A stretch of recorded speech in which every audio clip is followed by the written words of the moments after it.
नमस्कार। ज्योतिष शास्त्र में श्रद्धा और विश्वास रखने वाले सभी जातकों का पारलौकिक जगत चैनल में बहुत बहुत स्वागत है।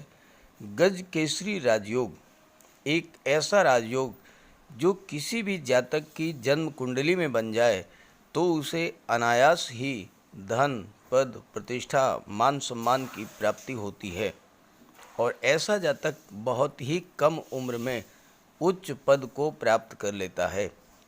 ज्योतिष शास्त्र का कहना है कि ऐसे जातकों को राज दरबार का सुख मिलता है, अर्थात शासन, प्रशासन, न्यायिक सेवा और विदेश सेवा में उच्च पद प्राप्त होता है या फिर राजनीति के क्षेत्र में उच्च पद मिलता है। ऐसे जातकों पर कोई कष्ट, कोई परेशानी पहले तो आती ही नहीं और अगर आ भी जाए तो देवगुरु उसे दैवी सपोर्ट दिला देते हैं, उस जातक की विपदा अपने ऊपर ले लेते हैं और उसे सुरक्षित बाहर निकाल लाते हैं। ये तो हुई जन्म कुंडली की बात। गोचर में ये राजयोग हर व्यक्ति की कुंडली में हर माह अलग अलग डेट्स पर बनता है, लेकिन हमें इसकी जानकारी नहीं होती, इसलिए हम इसका लाभ नहीं ले पाते। तो हम आज के इस वीडियो में बात करेंगे मीन राशि के जातकों की कुंडली में अलग अलग डेट्स पर बनने वाले गज केसरी राजयोग के बारे में। हालांकि ये राजयोग मात्र 2.25 दिन के लिए ही बनता है, लेकिन इस राजयोग का प्रभाव इतना व्यापक होता है कि इन 2.25 दिनों को आप अत्यंत शुभ मुहूर्त के रूप में प्रयोग कर सकते हैं और ज्योतिष शास्त्र ही नहीं कहता वरन व्यवहारिक अनुभव है जो बहुत सारे लोगों द्वारा अनुभूत है, और वो ये कि इस राजयोग के दौरान अगर किसी शुभ कार्य की शुरुआत की जाए तो वह कार्य सिद्ध होता है और बिना किसी विघ्न बाधा के कार्य पूर्णता को प्राप्त होता है। जैसे भवन निर्माण की शुरुआत, प्लाट का सौदा, प्लाट की रजिस्ट्री, सरकारी नौकरी के लिए आवेदन, किसी सरकारी योजना से लाभ के लिए आवेदन, शादी ब्याह के रिश्ते, धार्मिक या मांगलिक आयोजन, नए व्यापार की शुरुआत या इस तरह के अन्य कोई शुभ कार्य अगर इस राजयोग के बनने पर किए जाएं तो उसमें सफलता के प्रबल योग बनते हैं। तो इसी उद्देश्य को ध्यान में रखते हुए ये वीडियो अपलोड कर रहा हूं, लेकिन वीडियो शुरू करने से पहले ये समझते हैं कि गज केसरी राजयोग क्या है और इसका क्या प्रभाव होता है। गज केसरी राजयोग के बारे में ज्योतिष शास्त्र में कहा गया है, गज केसरी संजातस तेजस्वी धन धान्यवान मेधावी गुण संपन्नो राज्य प्रियो भवेत। अर्थात वो जातक जिसकी कुंडली में गज केसरी राजयोग का निर्माण होता है वो जातक तेजस्वी होता है, धन धान्य से युक्त होता है, मेधावी होता है, हर गुण से संपन्न होता है और राज दरबार का प्रिय होता है। राज दरबार का प्रिय होने का मतलब या तो शासन प्रशासन में उच्च पद पर हैं या राजनीति में उच्च पद पर हैं, और या फिर शासन प्रशासन और राजनीति में बैठे हुए लोगों से आपके संबंध बहुत अधिक हैं और ऐसा जातक जीवन काल में समस्त भोगों को भोगता है। अब ये राजयोग बनता कब है? अगर देवगुरु और चंद्रमा दोनों की युति बने केंद्र के भाव में, पहले, चौथे, 7वें और 10वें भाव में, अगर देवगुरु और चंद्रमा इनकी युति बने किसी भी भाव में, पहले, चौथे, 7वें और 10वें, या फिर केंद्र के भाव में, त्रिकोण के भाव में, पंचम भाव और नवम भाव, अगर इसमें देवगुरु और चंद्रमा की युति बने तो गज केसरी राजयोग बनता है।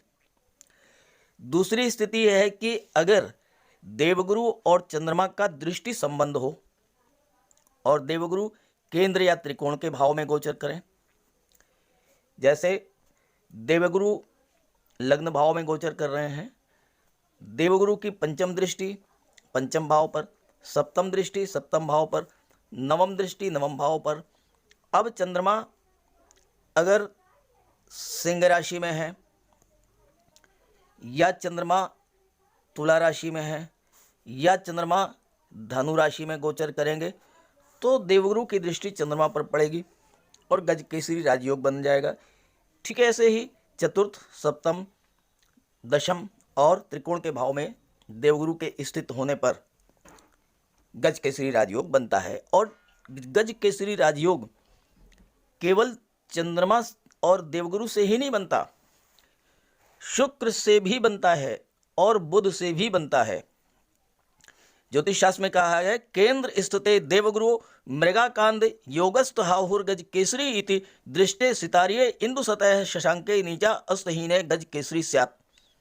अर्थात चंद्रमा से केंद्र में गुरु स्थित हो या चंद्रमा पर शुक्र, गुरु या बुध की दृष्टि पड़े और देखने वाले ग्रह नीच अथवा अस्त ना हो तो वह उस स्थिति में भी गज केसरी राजयोग का निर्माण होता है।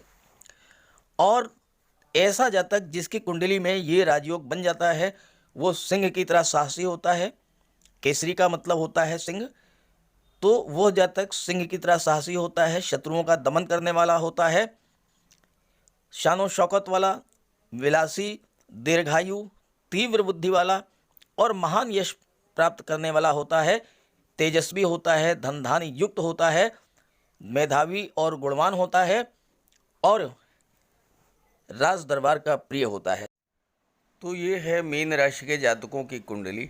मई 2022 का महीना मीन राशि के जातकों के लिए बहुत ही श्रेष्ठ लाभ की स्थितियां लेकर के आ रहा है, क्योंकि देवगुरु बृहस्पति और दैत्य गुरु शुक्र दोनों ही आपके लग्न भाव में गोचर कर रहे हैं और यहाँ पर शुक्र मालव्य राजयोग का निर्माण कर रहे हैं। शुक्र मीन राशि में उच्च के होते हैं और केंद्र के भाव में है तो मालव्य राजयोग बना रहे हैं। ऐसे ही देवगुरु मीन राशि में है जो कि देवगुरु की स्वराशि है और केंद्र में है, तो देवगुरु यहाँ पर हंस महापुरुष राजयोग बना रहे हैं। अब शुक्र मालव्य राजयोग बना रहे हैं। शुक्र धन, वैभव, ऐश्वर्य, विवाह और संतान के कारक होते हैं और मालव्य राजयोग बनने पर शुक्र सबसे पहला काम तो ये करेंगे कि आपकी धन की समस्या दूर करेंगे। मुख्यतः धन का ही योग होता है मालव्य राजयोग, तो मालव्य राजयोग के बनने पर आपको प्रचुर मात्रा में धन की प्राप्ति होगी। दूसरी बात यह है कि लाभ के भाव के स्वामी शनिदेव हैं और शनिदेव और शुक्र परस्पर बहुत ही गहरे मित्र हैं, तो आपको धन की प्राप्ति होगी, लगातार धन मिलता रहेगा और धन की प्राप्ति ज़्यादातर कला के क्षेत्रों से होगी। संगीत, नृत्य, अभिनय, नाटक, सोशल मीडिया, पत्रकारिता, ड्राइंग, पेंटिंग, मूर्तिकला, शिल्पकला, इन सब क्षेत्रों से। और साथ ही साथ यहाँ पर देखिए धन भाव में राहु का गोचर है और राहु जहाँ भी गोचर करते हैं वहाँ एक्सट्रीम को शो करते हैं, मतलब थोड़े में आप संतुष्ट नहीं होंगे, ज़्यादा से ज़्यादा अर्न करना चाहेंगे। आपकी मनोवृत्ति ऐसी होगी कि अधिक से अधिक धन संचय की प्रवृत्ति आपकी होगी। और शुक्र पराक्रम भाव के स्वामी हैं, तो ऐसे में आपको आपके कार्य में परफेक्शन लाएंगे। अष्टम भाव के स्वामी हैं तो आपको इंश्योरेंस के क्षेत्र से, मार्केटिंग के क्षेत्र से, ससुराल पक्ष से धन की प्राप्ति कराएंगे। मालव्य राजयोग विवाह और संतान का भी कारक होता है और शुक्र की दृष्टि सप्तम भाव पर पड़ रही है, जहाँ पर दाम्पत्य सुख और विवाह का विचार किया जाता है। तो शुक्र का ये गोचर आपके लिए लाभ की असीम संभावनाएं लेकर के आ रहा है। साथ साथ देवगुरु गोचर कर रहे हैं और शनिदेव 12वें भाव में हैं। देवगुरु और शनि में तात्कालिक मैत्री का संबंध बन रहा है, तो ऐसे में आपको विदेश से लाभ होगा। 12वें भाव में शनि अगर किसी तरह का कोई अशुभ प्रभाव भी डालते हैं तो उसे देवगुरु मैनेज करेंगे, क्योंकि देवगुरु हंस महापुरुष राजयोग बना रहे हैं। और हंस महापुरुष राजयोग के बनने पर आपके अंदर इतना ज्ञान बुद्धि विवेक का समावेश होता है कि किसी भी परिस्थिति से बाहर निकलने का मार्ग आपको मिल जाता है। ये तो हुई ग्रह स्थितियाँ। राहु और केतु मैंने इसलिए दर्शाया है क्योंकि कहीं से कहीं ना तो राहु की और ना ही केतु की दृष्टि देवगुरु और शुक्र पर पड़ रही है। तो ऐसी स्थिति में देवगुरु और शुक्र अपना पूर्ण प्रभाव, पूरा फल आपको प्रदान करेंगे। अब आइए बात करते हैं गज केसरी राजयोग के बारे में। 6 मई 2022 प्रातः 5:35 6 मई 5:35 AM चंद्रमा का गोचर कर्क राशि में होगा और चंद्रमा कुंडली के पंचम भाव में गोचर करेंगे। कर्क राशि देवगुरु की उच्च की राशि है और अपनी उच्च की राशि पर चंद्रमा पर देवगुरु की दृष्टि पड़ेगी और गज केसरी राजयोग का निर्माण हो गया। चंद्रमा क्या है? हमारा मन है। पंचम भाव क्या है? शिक्षा और संतान है। तो शिक्षा और संतान की दृष्टि से ये राजयोग अत्यंत श्रेष्ठ होगा। संतान की प्राप्ति हो सकती है या फिर संतान की प्लानिंग अगर आप करते हैं तो वह संतान देवगुरु के समान ही बुद्धिमान, भव्य व्यक्तित्व और शुक्र के प्रभाव से आकर्षक व्यक्तित्व वाली संतान आपको प्राप्ति होगी और उसके जन्म लेते ही आपकी भाग्योन्नति होगी। छात्रों के लिए ये गोचर बहुत ही बेहतर है। कॉम्पिटिटिव एग्ज़ाम्स की तैयारी करने के लिए आप कोई नया प्रोग्राम सेटअप कर सकते हैं। उच्च शिक्षा के लिए अप्लाई कर सकते हैं। हायर एजुकेशन के लिए विदेश जाना चाहते हैं तो विदेश के लिए आप विदेश यात्रा के लिए अप्लाई कर सकते हैं, प्रयास कर सकते हैं। संतान की प्लानिंग कर सकते हैं। संतान के लिए किसी व्यापार की शुरुआत कर सकते हैं। ये सब कार्य आप इस राजयोग के बनने पर कर सकते हैं और आपको इसमें लाभ होगा, क्योंकि गज केसरी राजयोग स्वयं सिद्ध मुहूर्त है और इस मुहूर्त में जिस कार्य की भी शुरुआत की जाए उसमें सफलता मिलती है। छात्रों के लिए बहुत ही बेहतर है। जो छात्र आईटी सेक्टर, कंप्यूटर मैनेजमेंट, कला, वाणिज्य, टेक्निकल फील्ड, इंजीनियरिंग या मार्केटिंग की शिक्षा प्राप्त कर रहे हैं उन्हें अपने अपने क्षेत्र में सफलता मिलेगी। आईएएस, आईपीएस, सिविल सर्विसेज की तैयारी कर रहे छात्रों के लिए भी बहुत बेहतर है, क्योंकि देवगुरु आपके बुद्धि ज्ञान को तीव्र करेंगे। चंद्रमा आपका मन है। आपका मन अपने सब्जेक्ट पर फोकस करेगा, कंसंट्रेट करेगा और देवगुरु आपकी ग्रैस्पिंग पावर, वाक शक्ति, लेखन शक्ति, मेमोरी पावर को बूस्टअप करेंगे। रिज़ल्ट ये होगा कि आप जो भी पढ़ेंगे उसे अच्छे से समझ लेंगे, याद कर लेंगे और एग्ज़ाम के समय अच्छे से लिख भी लेंगे और यही होगा आपकी सफलता का राज। लव रिलेशंस के लिए भी बहुत अच्छा रहेगा। देवगुरु की दृष्टि चंद्रमा पर यानी आपके मन पर पड़ने से आपके मन का भटकाव समाप्त होगा। लव पार्टनर के साथ किसी तरह गलत फहमी थी वो दूर हो जाएगी। किसी बात पर सहमति नहीं बन पा रही थी तो बन जाएगी। और पंचम भाव क्रिएटिविटी का होता है। आपकी कल्पना शक्ति और रचनात्मक शक्ति तीव्र करेंगे देवगुरु। खासकर आईटी सेक्टर, कंप्यूटर या कला के क्षेत्र में आप नए नए इनोवेशंस कर सकते हैं। और चूँकि भाग्य भाव के स्वामी हैं मंगल और मंगल देवगुरु के परम मित्र हैं और 12वें भाव में शनि का गोचर है, तो ऐसे में उच्च शिक्षा के लिए बेहतर जाने का बेहतर संयोजन बन रहा है। मैनेजमेंट, मेडिकल, आईटी सेक्टर, कला के क्षेत्र में आप उच्च शिक्षा के लिए विदेश जा सकते हैं और विदेश जाने में कोई समस्या है तो वो दूर होगी। धन की समस्या दूर होगी, स्कॉलरशिप मिल सकता है और साथ ही साथ आपको कोई गवर्नमेंट एड भी मिल सकती है। विदेश सेवा में भी आपको जॉब मिल सकता है, फॉरेन एम्बेसी में आपको जॉब मिल सकता है। आइए अगली डेट के बारे में बात करते हैं। 11 मई प्रातः 1:33। 11 मई 1:33 AM। चंद्रमा का गोचर कन्या राशि में होगा। चंद्रमा आपकी कुंडली के सप्तम भाव में गोचर करेंगे और चंद्रमा पर देवगुरु की दृष्टि पड़ेगी और चंद्रमा पर शुक्र की भी दृष्टि पड़ेगी और यहाँ पर देवगुरु भी गज केसरी राजयोग बनाएंगे और शुक्र भी गज केसरी राजयोग बनाएंगे।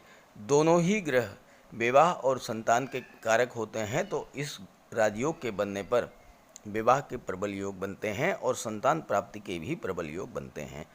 सप्तम भाव से दाम्पत्य सुख और विवाह का विचार किया जाता है।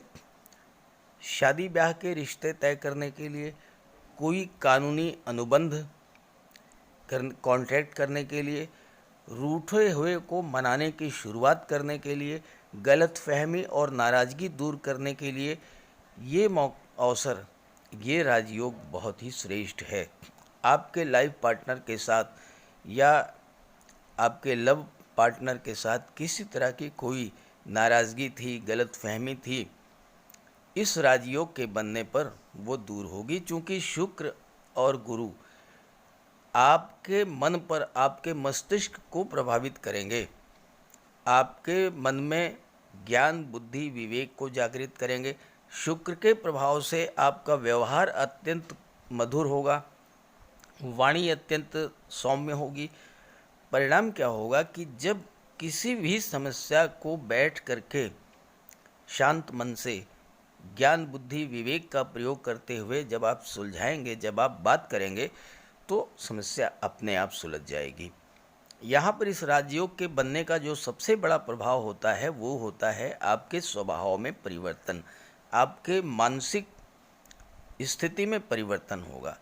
आप अभी तक अगर ये स्वभाव था आपका कि आप दूसरों की नहीं सुनते थे, अपनी कहते थे और अपनी ही बात मानते थे, इस बात में, इस स्वभाव में आपके परिवर्तन होगा। परिणाम क्या होगा?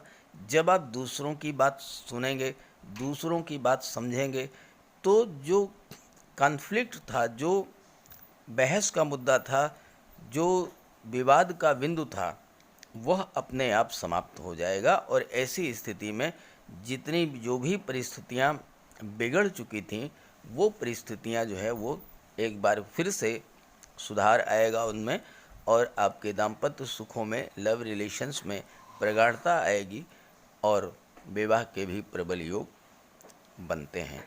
सप्तम भाव व्यापार का भी होता है। बिजनेस पार्टनर के साथ आपके संबंधों को ये राजयोग बहुत ही स्ट्रॉन्ग करेगा। आप पार्टनरशिप में कोई नया व्यापार व्यवसाय शुरू कर सकते हैं। खास करके महिलाओं के सहयोग से किसी व्यापार व्यवसाय को करेंगे तो उसमें लाभ होगा और आप अपनी पत्नी के नाम से भी किसी व्यापार व्यवसाय की शुरुआत कर सकते हैं और इससे भी आपको बहुत बड़ा लाभ होगा। क्योंकि चंद्रमा यहाँ पर पंचम भाव के स्वामी हैं, जहाँ से संतान और शिक्षा का विचार किया जाता है, तो आपको संतान की भी प्राप्ति होगी और विवाह का भी योग बनता है। सप्तम भाव तुला राशि का होता है। तुला राशि संतुलन का है, तुला राशि व्यापार है, तुला राशि न्याय है। तो ये राजयोग आपको मानसिक स्थिरता और संतुलन प्रदान करेगा। आप व्यापार में आगे बढ़ेंगे और बुलंदियों पर पहुंचेंगे। बड़े व्यापारी और उच्च बनेंगे और उच्च स्तर की सफलता आपको प्राप्त होगी। और अगर चंद्रमा आपकी कुंडली में बलवान है तो आपका विवाह स्थिर होगा। लाइफ पार्टनर आपका शारीरिक रूप से स्वस्थ होगा, फिट होगा, एक्टिव होगा और जीवन के हर क्षेत्र में सहयोग करेगा।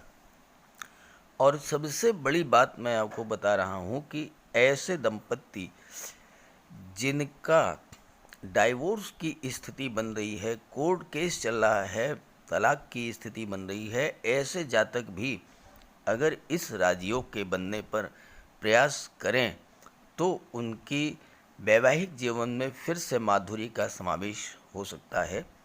प्रयास करने की देर है। इतना श्रेष्ठ है ये राजयोग।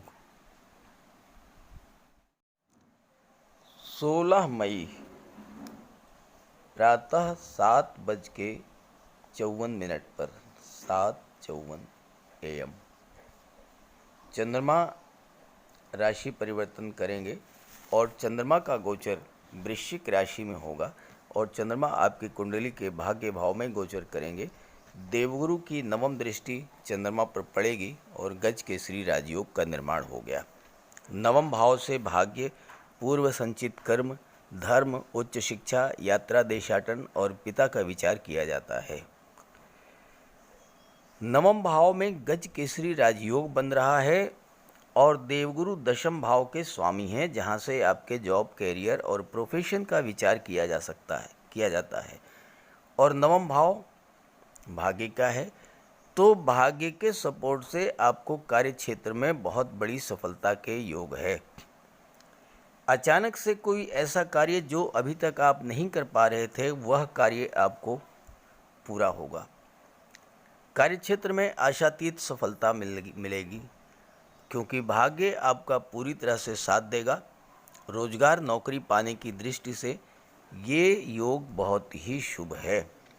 देवगुरु दशम भाव के स्वामी हैं और भाग्य भाव में गज केसरी राजयोग बना रहे हैं। अगर आपका प्रमोशन नहीं हुआ, अगर आपकी वेतन वृद्धि नहीं हुई या फिर आपका मनचाही जगह पर ट्रांसफ़र नहीं हुआ, तो आप उसके लिए प्रयास कर सकते हैं इस राजयोग के बनने पर और उसमें आपको सफलता मिलेगी। यात्रा, देशाटन, देवदर्शन के लिए बहुत ही श्रेष्ठ है ये राजयोग। किसी मांगलिक कार्य की शुरुआत करने के लिए बहुत बेहतर है।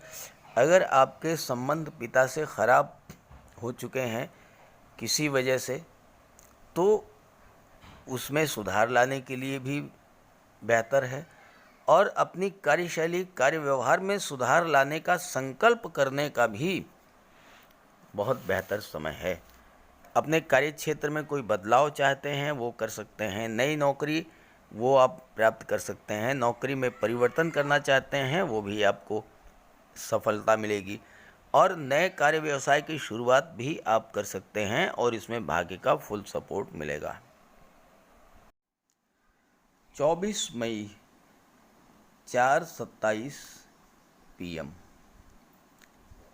शाम 4:27 पर चंद्रमा का गोचर मीन राशि में ही होगा और यहाँ पर देवगुरु और चंद्रमा की युति बनेगी। गज केसरी राजयोग का निर्माण हो गया। हालांकि शुक्र 23 मई को ही धन भाव में गोचर कर चुके होंगे और शुक्र का धन भाव में गोचर करना धन की दृष्टि से, धन के संचय की दृष्टि से बहुत ही बेहतर होगा। लग्न भाव में चंद्रमा का गोचर है, देवगुरु का गोचर है, हंस महापुरुष राजयोग बन रहा है और गज केसरी राजयोग बन रहा है। दो राजयोग 24 मई को बनेंगे आपकी जन्म कुंडली में, गोचर कुंडली में। चंद्रमा हमारा मन है, देवगुरु हैं ज्ञान बुद्धि विवेक के कारक, तो चंद्रमा पर और देवगुरु की युति बनने से हमारे ज्ञान बुद्धि विवेक में वृद्धि होगी। चंद्रमा हमारी इच्छाओं, हमारी चाहतों को रिप्रेजेंट करते हैं और आपकी कोई इच्छा जो बहुत दिनों से अधूरी थी, कोई ऐसा कार्य जो आप बहुत दिनों से करना चाह रहे थे लेकिन नहीं कर पा रहे थे, वह कार्य आप कर पाएंगे, क्योंकि देवगुरु और चंद्रमा की युति आपकी इच्छाओं की पूर्ति के कारक बनती है और साथ ही साथ भाग्य का भी सपोर्ट आपको प्राप्त होगा। आप अपने व्यक्तित्व को इम्प्रूव करने के लिए भी कोई नई शुरुआत कर सकते हैं इस राजयोग के बनने पर, जैसे कि योगा, ध्यान, प्राणायाम या अपने स्वभाव में परिवर्तन करने के लिए कोई संकल्प ले सकते हैं इस राजयोग के बनने पर और वह संकल्प आपका पूरा होगा। जैसे आपने एक संकल्प लिया कि मैं आज से क्रोध नहीं करूँगा, तो धीरे धीरे ये आपकी आदत बदल जाएगी। आपके स्वभाव में देवगुरु जैसी ही सौम्यता, चंद्रमा जैसी ही शीतलता आ जाएगी। और जब स्वभाव आपका सौम्य हो गया, विनम्र हो गया, सॉफ्ट हो गया, तो 90% समस्याएं तो स्वभाव के कारण ही पैदा होती हैं, वो समाप्त हो जाएंगी। और यह कार्य इस राजयोग के बनने पर होगा। तो इस तरह से मैंने मई के महीने में बनने वाले सभी गज केसरी राजयोगों के बारे में चर्चा कर ली है, किन किन डेट्स पर बन रहे हैं। उन डेट से अगले 54 घंटे के भीतर आप एक बार किसी कार्य की शुरुआत, किसी अच्छे कार्य की शुरुआत करके देखिए और फिर उसका रिज़ल्ट देखिए, और रिज़ल्ट सकारात्मक आएगा। और जब रिज़ल्ट सकारात्मक आए तो कमेंट करके ज़रूर बताइए अपने मित्रों को, साथियों को भी, और ये वीडियो भी शेयर कीजिए ताकि उन्हें भी इसका लाभ मिल सके। तो सभी ग्रहों की कृपा दृष्टि आप पर बनी रहे, इसी भावना के साथ आप सभी का बहुत बहुत धन्यवाद। नमस्कार।